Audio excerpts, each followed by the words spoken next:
I was waiting to see Pastor here, but then I realized he's not here today. So we were just going to keep waiting. All right, so let's open up with some prayer. Lord, I pray that you be with us today. I pray that you give me the words to say and to properly teach your word to the church here.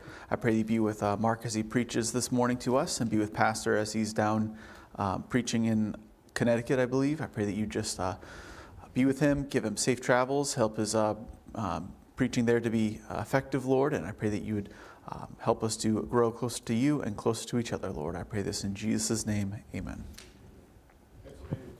Pennsylvania, okay. It was one of those two. We'll just edit that in post. All right, so this week is the week 11. We're on the 8th commandment, thou shalt not steal. So we are wrapping up pretty quick today. So here's the schedule. We're getting right to it. So let's jump right in. So this commandment, number 8, comes from Exodus 20, verse 15. Let's just read that quickly. It says, thou shalt not steal. So again, another real short and sweet commandment. Very easy. Let's just dig right into it. So there are several aspects of this command. It's not just theft. There's more to it, obviously. So what are we going to look at today? We're going to look at property and ownership, which is obviously required. If someone's going to steal something from you, you have to first have a thing. So we're going to look at that. We're going to look at theft itself, embezzlement. We're going to look at punishment for this also. So as with murder and adultery, we're going to see that there's punishments specifically prescribed for this commandment. And those punishments will involve restitution as well as punitive things. And we're also going to look at debt slavery, which is an interesting topic. And slavery somewhat in general, but a very compact view of biblical slavery. So let's go right to the first part. So property and ownership. So before we can even start talking about stealing, we need to establish the fact that things can be owned in the first place. It would be very simple if no one owned anything. If it was not possible to own a thing, then it would be not possible to steal a thing, since no one owns it to take it from them in the first place. So the first thing we need to see is that property rights are biblical. It's a very simple step to take from the simple fact that there's a command not to take something from someone. It's a very simple step to say, well, they must own that thing. So first of all, God owns things. So this is by virtue of having created everything. So from Psalms 24, 1 and 2, it says, the earth is the Lord's and the fullness thereof, the world and they that dwell therein. For he hath founded it upon the seas and established it upon the floods. Psalm 50 verse 10 says something similar. For every beast of the forest is mine, and the cattle upon 1,000 hills. So notice that the beasts of the forest are his, but not the beasts in your stable, not necessarily anyway. The forests are where, historically in this case, no one owned them. It's not that they were not ownable, but no one at this point had owned the wilderness. For example, there's no one living there, so there's no one to own it. So the idea is God owns things, and since God is our moral compass, he's our moral example in all things, it's good that he owns things so that we can own things. God created everything, therefore he owns it, and God owns us by virtue of redemption. So this is a little bit different. So 1 Corinthians 6, 19 through 20 says, what, know ye not that your body is the temple of the Holy Ghost which is in you, which ye have of God, and ye are not your own, for ye are bought with a price. Therefore glorify God in your body and in your spirit, which are God's. So by virtue of his redemption, what he did to save us, both in the Old Testament and the New Testament, he owns us in a very special way. So God owns things, objects, places, cattle, and he owns people, us, his redeemed property, if you could say that.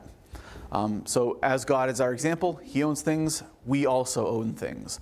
And we should remember that God is our example, so if he owns something, we should own something. It's logical, it's very simple, it comes from our basis of morality, but also flows very naturally from this command. In fact, it was our purpose from creation to have dominion over the world. We were given dominion over the entire earth in Genesis 1, 26 and 28. And it's part of our fundamental purpose in life to rule over it. Let me read Genesis 1:26-28 for you. And God said, "Let us make man in our image, after our likeness, and let him have dominion over the fish of the sea, and over the fowl of the air, and over the cattle, and over all the earth, and over every creeping thing that creepeth upon the earth." So God created man in his own image. In the image of God created he him, male and female created he them. And God blessed them, and God said unto them, "Be fruitful and multiply, and replenish the earth, and subdue it, and have dominion over the fish of the sea, and over the fowl of the air, and over every living thing that moveth upon the earth." So, very clearly, it was our purpose from creation, in fact, in sinless creation, it was our purpose to rule over the world, which implies ownership, at least in part, individually, of parts of the earth. So, very simple, it seems pretty obvious. We own things, and we must respect that ownership.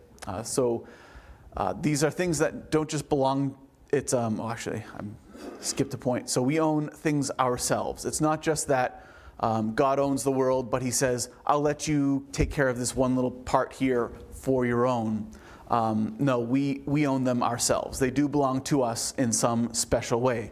Otherwise, theft would be impossible, since everything would ultimately belong to God. So if God really did own everything, and he just let us steward those things, then taking something from the steward wouldn't be taking something from the owner. It would be taking it from just a caretaker.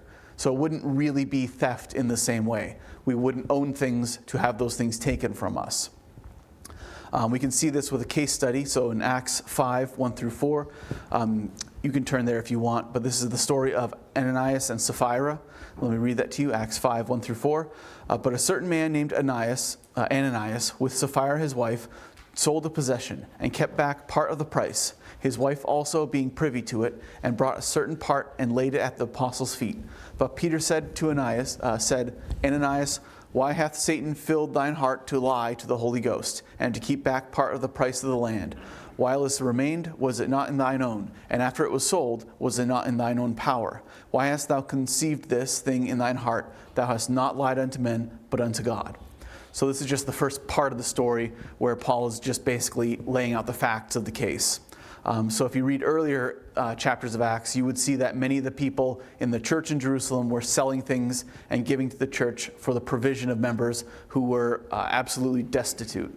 This was time of early church persecution by the Jews, and they had, lots of them were being killed by Saul in some cases, and they were having everything everything was being taken from them. They were being disowned from their families. They were in destitution. So people in the church were selling things that they owned to help each other out in that way. And it was all voluntary.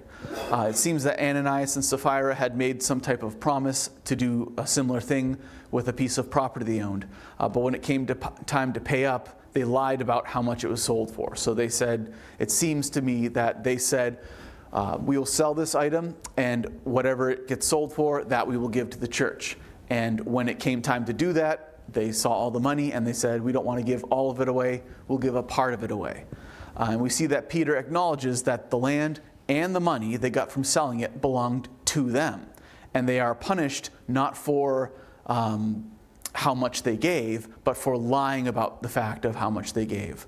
So it's not a sin in this case to give a certain amount or hold back a certain amount if the sin is that you promised to give the full amount. And so holding any of that back would be a sin against the lie in this case. But it's interesting that in this case especially, which is often used by some bad faith atheists to say that, they had everything in common, they were communists, or something nonsensical like that. Peter is acknowledging that they owned the property.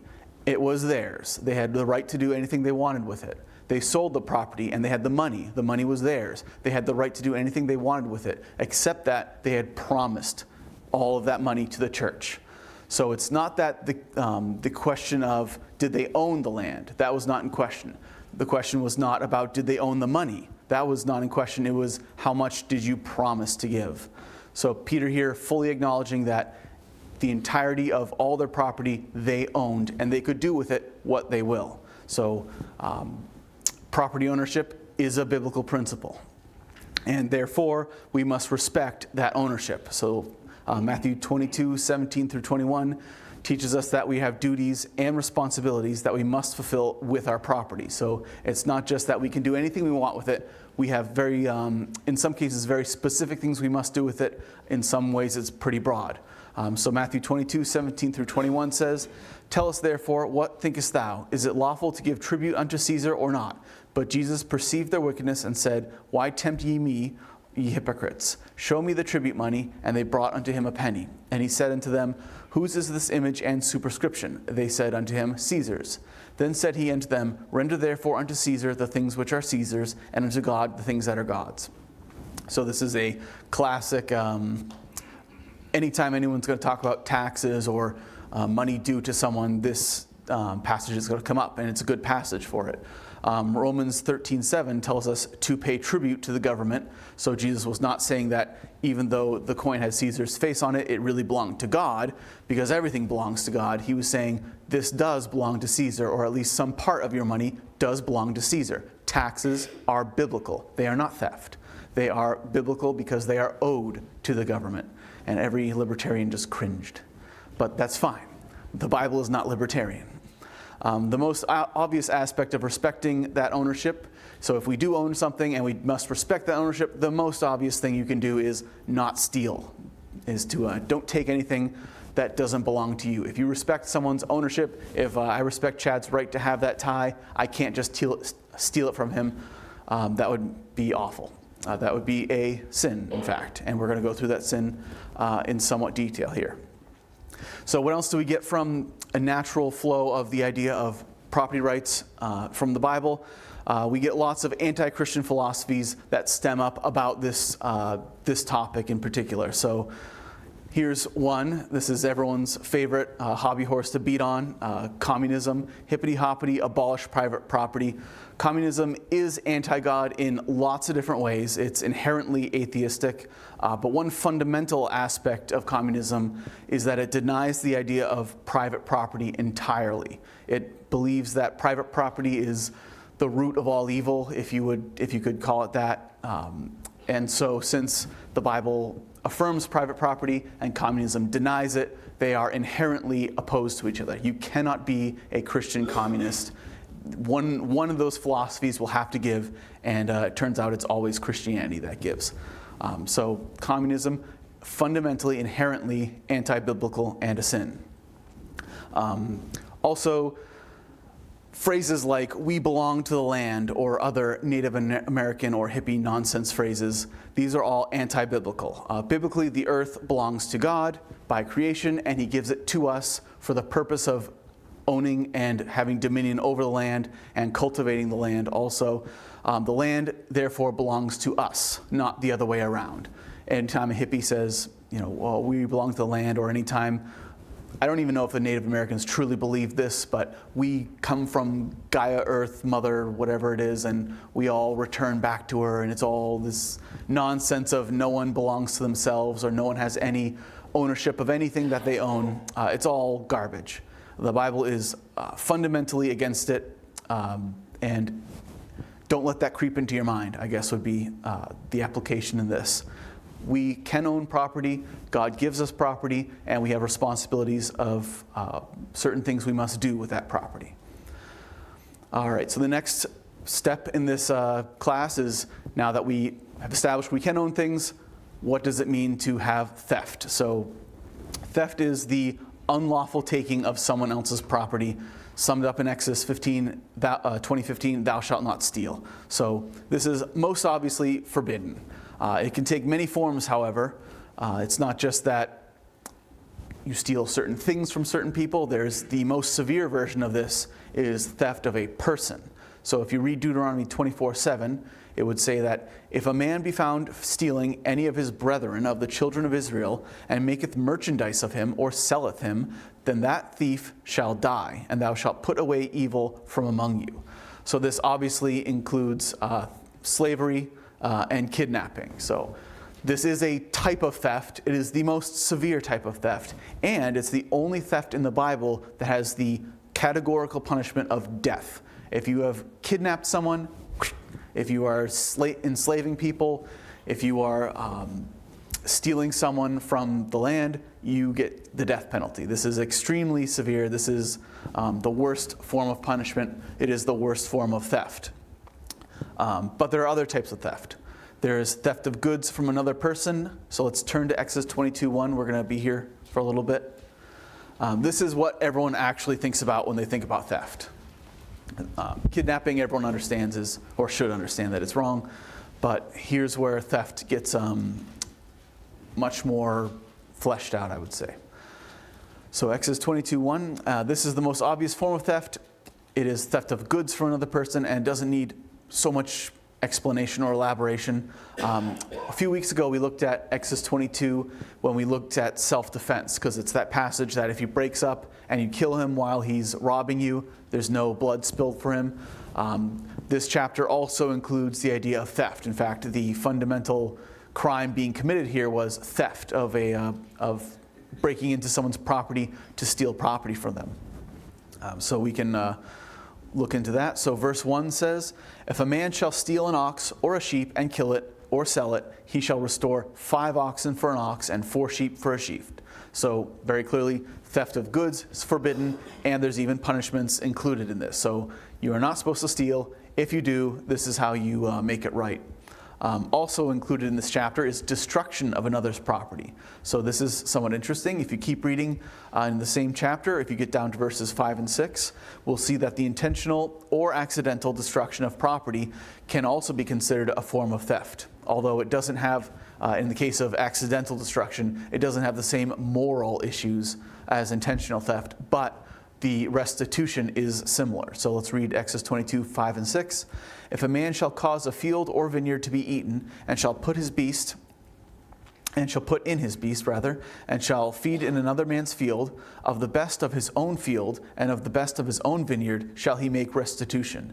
If fire break out and catch in thorns, so that the stacks of corn, or the standing corn, or the field be consumed therewith, he that kindleth the fire shall surely make restitution." So the idea here is that in the first case, there's 2 cases here. You are taking your cattle and you're bringing it to someone else's land so that the cattle doesn't eat your crops, he eats someone else's crops. That's a form of theft. You're taking away their crops by letting your animals essentially do the theft. It's not really a theft for the animals, but you are directing your animals to take something that doesn't belong to you. In that case, it says, of the best of your land. So even if you had them eat the most terrible corn on the edges of his field, of the best of your land, you'll make restitution to that person. So it's the same idea of if you've taken something, you have to make it right. In the second case, where we see the fire breaks out, it's pretty interesting. The fire here is kindled in the thorns. It's not kindled, you're not taking fire and lighting their corn on fire. Like, this is not intentional arson. This is accidental. But you're still at fault. Your negligence in this case caused him to lose his field, and you shall make restitution.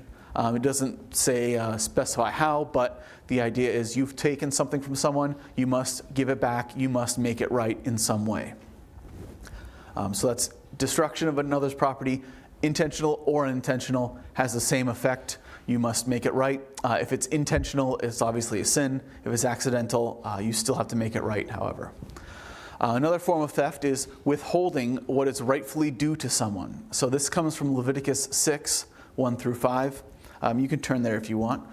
It says, "And the Lord spake unto Moses, saying, If a soul sin and commit a trespass against the Lord, and lie unto his neighbor in that which was delivered to him to keep, or in fellowship, or in a thing taken away by violence, or hath deceived his neighbor, or have found that which was lost, and lieth concerning it, and sweareth falsely, in any of these that a man doeth, sinning therein, then shall it be, because he hath sinned, and is guilty, that he shall restore that which he took violently away, or the thing which he hath deceitfully gotten, or that which was delivered him to keep, or the lost thing which he found, or all that which he hath sworn falsely, he shall even restore it in the principal, and shall add the 5th part more thereto, and give it unto him to whom it appertaineth in the day of his trespass offering."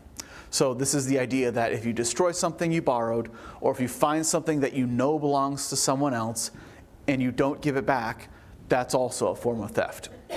So this is the idea of you find something, you destroy something, you willingly withhold something that belongs to someone else, you are committing theft against them. And the Bible goes through several cases of you found it on the side of the road, or you took it by accident, or you took it on purpose. You know you should give it back, but you don't. It's all theft. It's all falls into the same category. And this applies to employers also. So Leviticus 19:13 says, "Thou shalt not defraud thy neighbor, neither rob him. The wages of him that is hired shall not abide with thee all night until the morning."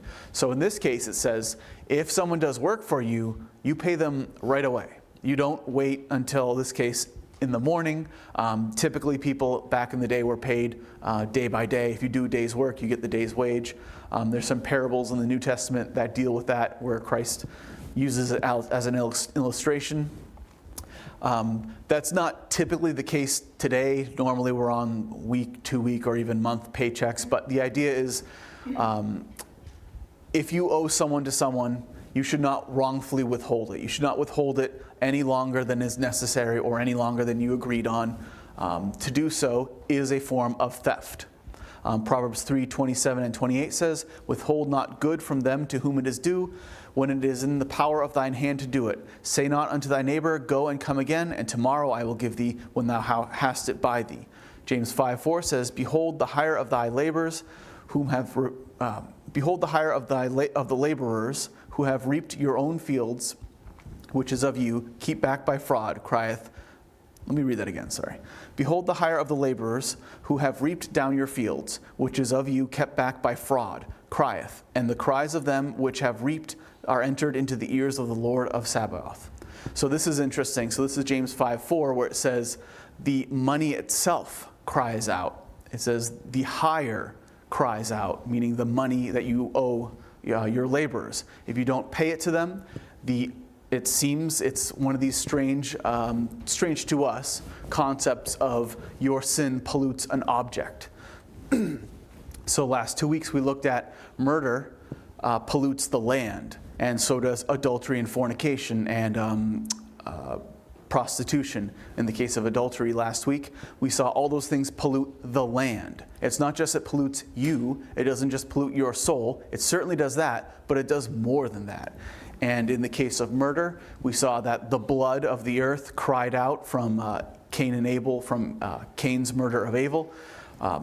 Similar things happens here with the money that is wrongfully withheld from the person to whom it is due. It cries out to God.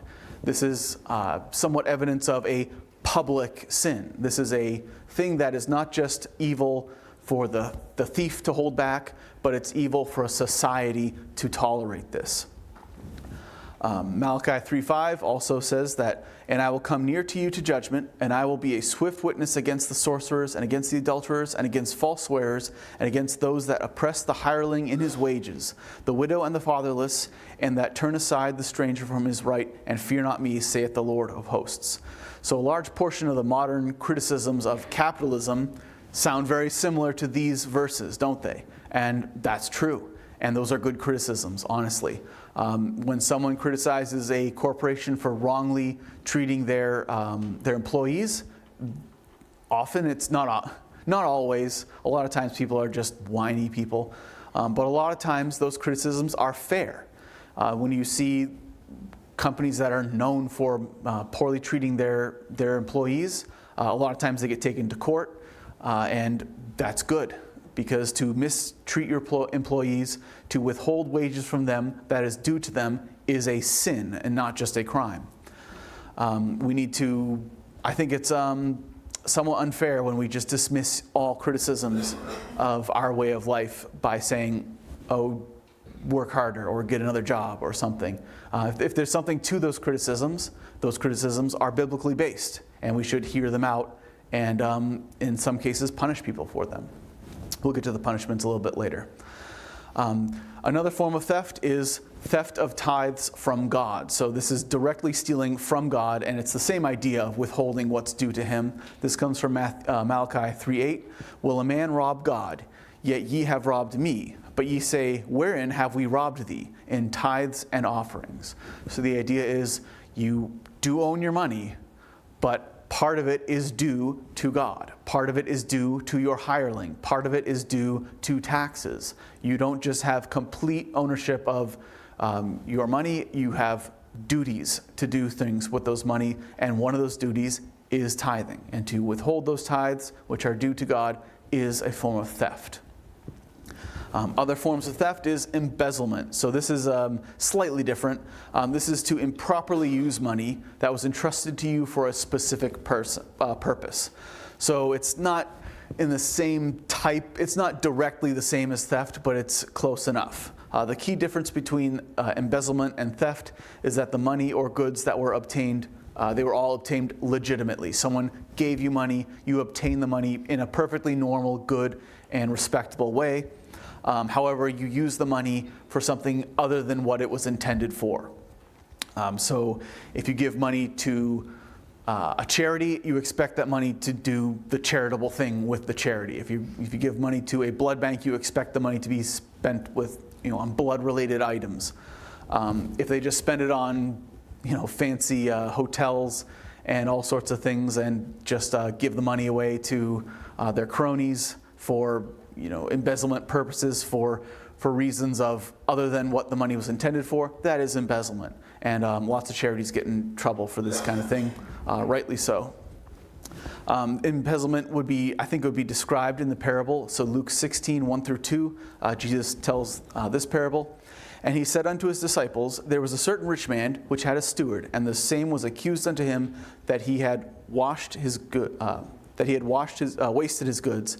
And he called him and said unto him, how is it that I hear this of thee? Give an account of thy stewardship, for thou mayest no longer be steward. So obviously here the idea is the steward was given money by the master, and he was expected to do things with the money, good things, but instead he wasted it on assumedly himself. So enriching himself, living high on the hog kind of thing, and Jesus in this parable says that was the wrong thing to do. The idea would be this is embezzlement.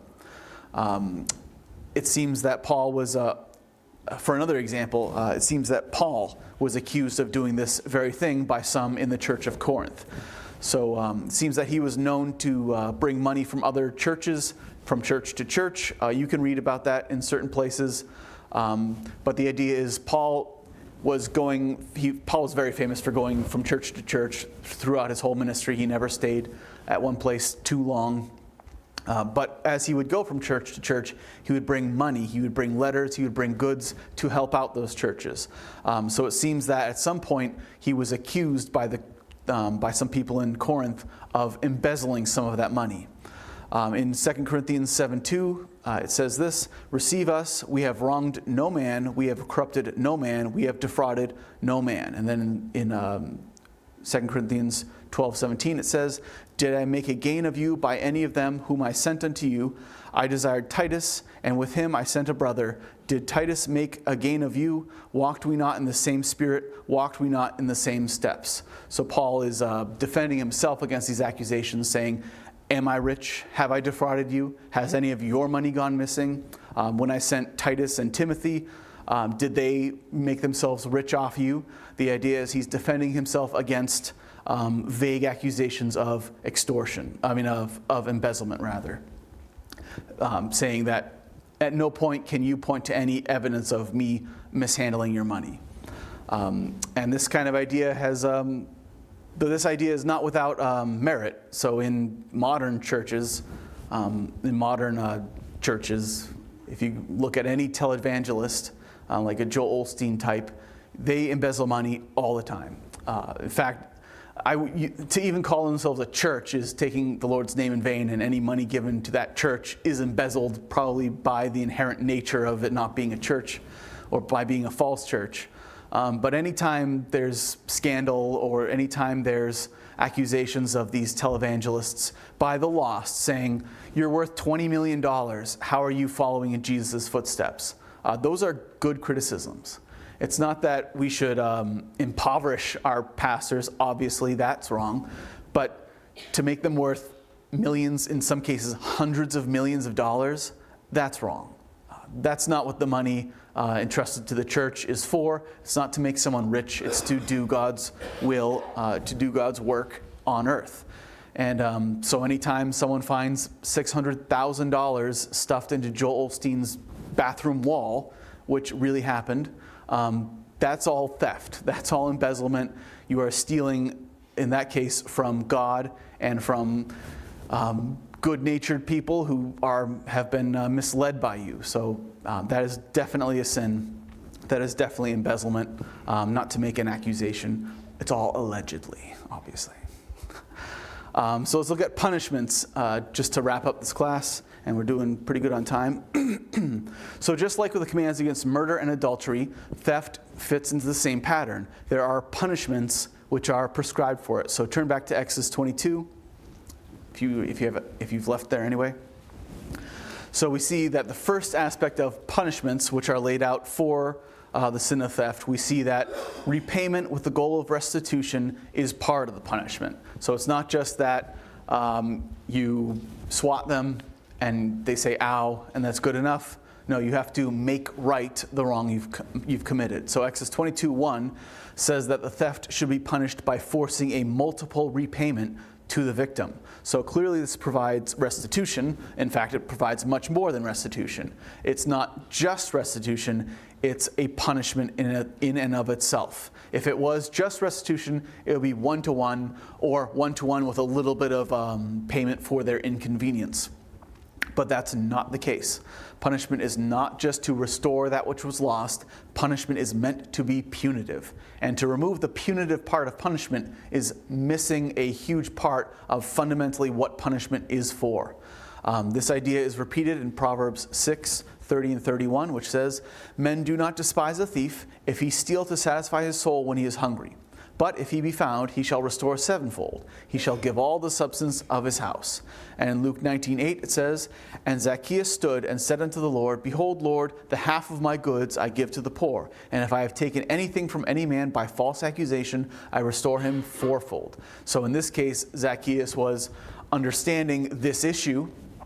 He understood that he had taken things. He was a tax collector. And the common idea for tax collectors back then was, you are given a certain dollar amount, you must get that dollar amount, we don't care what else you do. And so he would take fraudulently more than what was owed in taxes, and he would keep it. So he was a thief. And so he would restore fourfold, was the idea. So that was good. He understood the punishment, he understood the sin and the crime, and he made it right. So he is attesting to the Old Testament law, even though he was a Gentile. There are also cases where property is stolen or destroyed, where a one-to-one restitution is prescribed. We read this earlier in verses 6 and 12 and 14, where the destruction is accidental, or a thing was borrowed and destroyed unintentionally. So if you remember, we said about the fire that was accidentally kindled, that accidentally burned a field. You just make restitution. There's no punitive part of this. You are simply to make right what you destroyed. And the idea is this was unintentional. It's not a sin, but you still have to make it right. So repayment was still required in there. And then remember in Deuteronomy 24:7, where it says stealing a person, kidnapping, slavery, and theft is punishable by death. This fits the pattern, since how can you make restitution of someone you've taken their entire life? You've literally stolen that person and sold them into slavery. How do you restore that? With your own life. So life for life. The most severe form of theft has the most severe form of punishment. So what else do we learn? The theft is to be judged by an unbiased court. So this is from Exodus 22:8 and 9. Exodus 22 is just full of all sorts of interesting things. So let's go here and read that. Exodus 22 verses 8 and 9, which this further emphasizes the role of government in policing and enforcing morality. So it says here, "If the thief be not found, then the master of the house shall be brought unto the judges to see whether he hath put his hand unto his neighbor's goods. For all manner of trespass, whether it be for ox or ass, for sheep or raiment, or of any manner of lost thing which another challengeth to be his, the cause of both parties shall come before the judges, and whom the judges shall condemn, he shall pay double unto his neighbor." So the idea here is we're dealing with theft. It's important to point out that these courts here were to adjudicate a theft. So it wasn't just that someone could just simply say, you stole from me, and now all of a sudden they have to pay you a whole bunch of stuff. You bring it to a court, which is a public institution. It's a part of government. Government is inherent in this commandment at the very least. It was obvious in murder, it was obvious in adultery, and now it's obvious in theft. This all goes part and parcel with the commandment. Since we are dealing with theft, I think it's important to point out that these courts are not supposed to favor the poor or the rich in the case of theft, but they are to remain unbiased. So Leviticus 19:15 says, "You shall do no unrighteousness in judgment. Thou shalt not respect the person of the poor, nor honor the person of the mighty. But in righteousness shalt thou judge thy neighbor." So courts are absolutely required for theft. We see that every day today, but in this case, they says very specifically, you are not to respect the person of the poor. It doesn't matter if they're poor. If you steal from a poor person, it's the same as if you're stealing from a rich person. You are also not supposed to respect the mighty, being the rich or the powerful. The courts are to be unbiased. And that's somewhat of a problem we're seeing today. The idea of social justice, the foundational philosophy of that is that we should respect certain people. We should look at them particularly and say, who are you? If you are this category or that category, we will favor you differently. God says, you shall not do that. It's very obvious that we shouldn't favor the strong and the powerful and the rich and the mighty, but generally that's kind of inherently brings itself out. We don't usually have anyone advocating that we should favor the rich and the powerful. But until recently, I think it would be strange to think that we should favor the poor and the needy, which is what social justice proponents would advocate for. The Bible says, no, treat everyone equally. No matter how much money you have, no matter how much power you have, you shall do no unrighteousness in judgment. You shall have no respect for persons. And that is pretty much the key component of all justice. It's why we say justice is blind. It's why the statues of Lady Liberty or Justice, not Lady Liberty, the statues of Justice has a blindfold on and a scale. It's to weigh everyone equally. We are to have an unbiased judge and unbiased judgment. Who you are should not matter when you go into court. Only what you have done should matter. So let's look at the next part of punishment, and this is obviously the most controversial one, slavery or debt slavery specifically. So the question comes, what if the thief cannot pay the restitution? So if you're telling him to pay 5 oxen for an ox he stole, how is he going to come up with 4 extra oxen?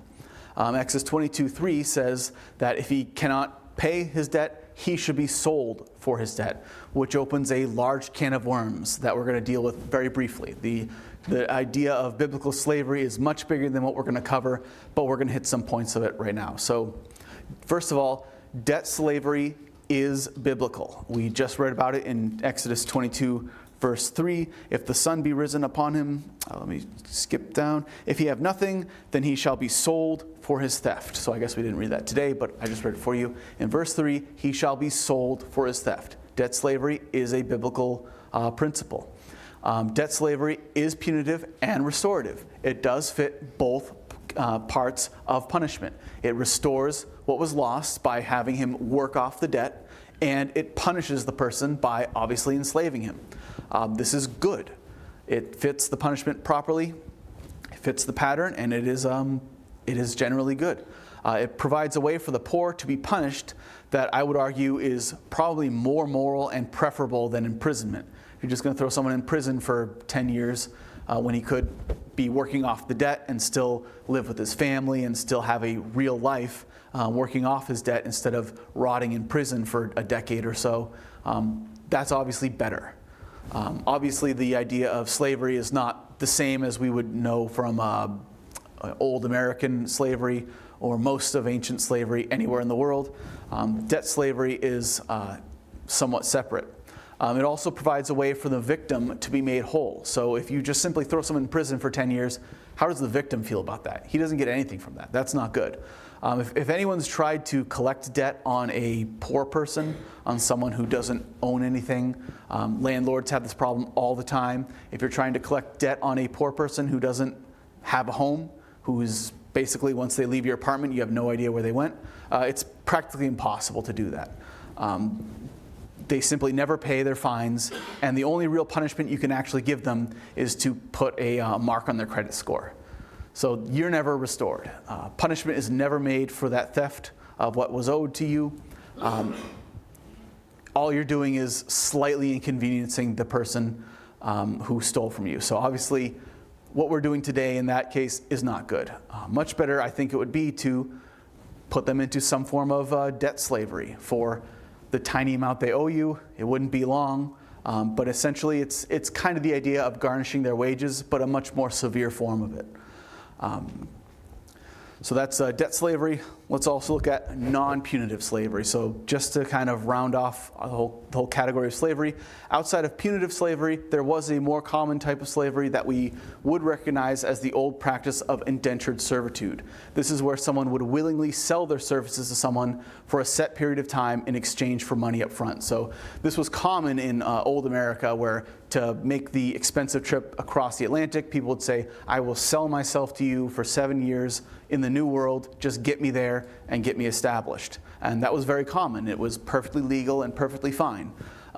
People abused it, but that doesn't make the category wrong. We can read about this type of thing in Exodus 21, verses 1 through 6. Now these are the judgments which thou shalt set before them. If thou buy a Hebrew servant, 6 years shall he serve, and in the 7th he shall go free for nothing. If he came in by himself, he shall go out by himself. If he were married, then his wife shall go out with him. If his master have given him a wife, and she shall have borne him sons or daughters, the wife and her children shall be her master's, and he shall go out by himself. And if the servant shall plainly say, I love my master, my wife, and my children, I will not go out free.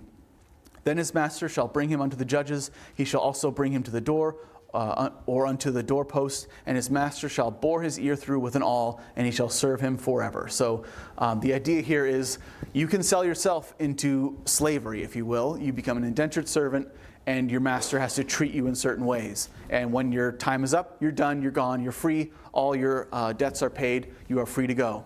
However, if you like serving him, which seems foreign to us when we think of slavery, why would any slave want to stick around as a slave? But they would in this case, because the way that they had slavery was prescribed to be good and effective and gentle. If they wanted to stay, they could, and they'd become slaves forever, or really servants forever. Leviticus 25, 39 through 43 tells us a little bit more. And if thy brother that dwelleth by thee be waxen poor, and be sold unto thee, thou shalt not compel him to serve as a bondservant, but as an hired servant, and as a sojourner. He shall be with thee, and shall serve thee unto the year of his jubilee. And then shall he depart from thee, both he and the children with him, and shall return unto his own family, and unto the possession of his fathers shall he return. For they are my servants, which I brought forth out of the land of Egypt. They shall not be sold as bondmen. Thou shalt not rule over him with rigor, but shalt fear thy God. Both thy bondmen and thy bondmaids, which thou shalt have, shall be of the heathen that are round about of you. Of them shall ye buy bondmen and bondmaids. Moreover, the children of the strangers that do sojourn among you, of them ye shall buy, and of their families that are with you, which they begat in your land, and they shall be your possession. And ye shall take them as an inheritance for your children after you, to inherit them for a possession, for they shall be your bondmen forever. But over your brethren, the children of Israel, ye shall not rule you shall not rule one over another with rigor. So this is somewhat interesting. So some points from this, what do we get? 6 years of service shall be the maximum for Hebrews. But the heathens and the captives in war could be owned indefinitely and passed along as inheritance. This is a little strange. Families cannot be separated. They were not allowed to work a Jewish slave with hard labor like they were worked in Egypt. However, they could for the people of the land that they captured. If this double standard seems a little bit harsh, it is, and that's fine. The real question is, who are these people in the land? These are the people that the Jews were supposed to have displaced. In fact, they were told to kill all of them in some cases. These people were not supposed to be here. They were being judged by God, by Israel. God was using the Jews, he was using Israel to come and wipe out these nations and judge them for the hundreds of years they were sinning while Israel was in Egypt. You can read about that in Genesis and Exodus, but we don't have time to go through that. Also, no runaway slave was to be returned to his master. So this comes from Deuteronomy 23, 15 through 16. Thou shalt not deliver unto his master the servant which is escaped from his master unto thee. He shall dwell with thee even among you in that place which he shall choose in one of thy gates, where it liketh him best. Thou shalt not oppress him.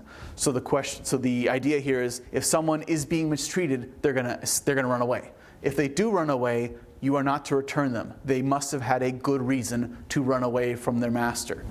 So it basically has the inherent idea that if you are mistreating your slaves, they're going to escape. If they escape, never return them. They should never go back to their master. So the idea is, the way the Jews would treat all of their servants was good and ethical. They were not abusing them. They were not treating them like cattle. They were not making their lives miserable. In fact, we read in Exodus 21, I believe, where it said that they provided them with wives, and they had children, they had families. They were growing up. They were living full lives as servants to the Jews. This was the idea of slavery. It was not that you owned someone body and soul, and anything you told them to do, they must do. You were supposed to treat them properly. It was expected that some slaves would prefer slavery to freedom, and Exodus 21 gives a provision and instruction on how to make them permanent slaves in your house. This is very foreign to us if we think of slavery. We love our freedom so much that we can barely understand the concept of wanting to serve someone for your whole life. But back in the day, it was actually not a bad idea. It was not a bad situation to be in. Nowadays, we just go to the banks and get a 30-year mortgage, and we're essentially a slave to the banks for 30 years of our lives, which you end up refinancing anyway, so you're a slave forevermore by debt. But back in the day, this was not the case. They had to do things differently. So slavery, indentured servitude, for either punishment or for just regular finances, regular way of life, is all biblical. But the Bible puts very strict guidelines on how it should be done. And it bears almost no resemblance to the awfulness that we think of when we hear slavery in the modern world. So the next time someone says that the Bible supports slavery, you can nod and say, yes, it does. It just gives clear rules about it, that none of those were followed in America in the early days. Which is why most of the Christian leaders in America said slavery was an evil and should have been done away with at the very beginning. So let's look at this really quickly. The law is a teacher. What does this teach us? Thou shalt not steal. God owns things. So God is a ownership. He has ownership over several things. Oh yeah, pass out that handout, please. God provides for us by giving us things, which is also good. What does it teach us about us? We own things just like God does, and we must respect the property rights of others, and we must respect the rules of things we must do with our property. What does it teach us about good and evil? If the effects of evil can be remedied, they must be. Even if the effects of an accident can be remedied, they must be.